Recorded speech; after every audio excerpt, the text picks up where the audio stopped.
My name is Melby Gukutano. I was working before as a nanny in a private household.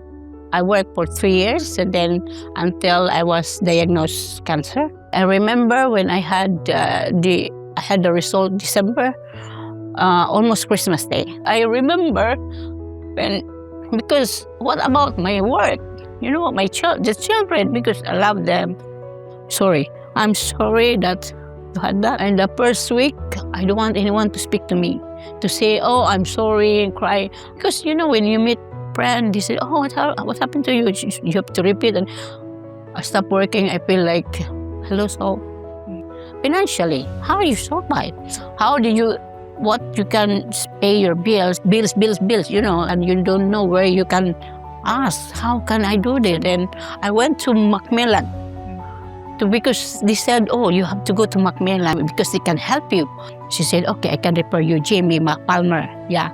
And so Jamie called me and then he explained me everything. Of course, Milby, we are here to help you. They're really supportive, 100%. Only Macmillan I went. He said, you are entitled to claim the support. Never in my life I asked benefits this country. He said, no, you have to apply that. I said, I don't know how to apply. He said, don't worry, just give me everything. And then even the housing benefits, he just give me your password and I'll do everything, and PIP as well. Without him, without this community, this charity, without Macmillan support, I don't know. Because of that Macmillan, I survived. Even now, Jamie asked me, how are you? You know, if you need anything, I said, I think, Jamie, I got everything. Don't give up. You know, this big city is too much for people if you don't know where you go, how you claim. You can go Macmillan. Thank God. Any question? My name's Leo. I am 47 years old, and my journey started a long time ago in me getting involved in the criminal justice system from when I was a youth. I did one workshop about debt relief in prison, and it helped me a lot. Give me a sense of hope.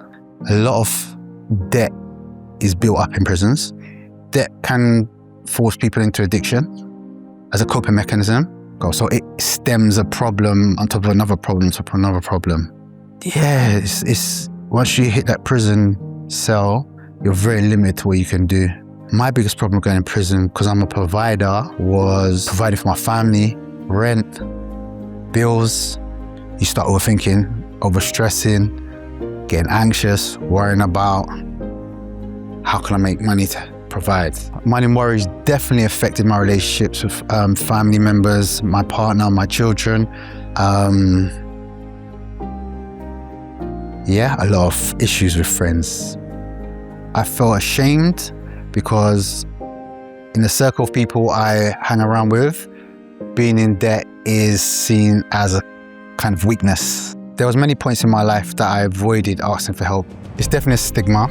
There's a lot of help and support that's needed within prisons because that's where people are at their lowest. Debt-free advice, brilliant opportunity for somebody who don't know where to go to. We actually did have a trainee that actually used your services, and they were stressed out about rent arrears. They had one in prison. They were really worried about their bills. They were worried about getting evicted, had no one to talk to.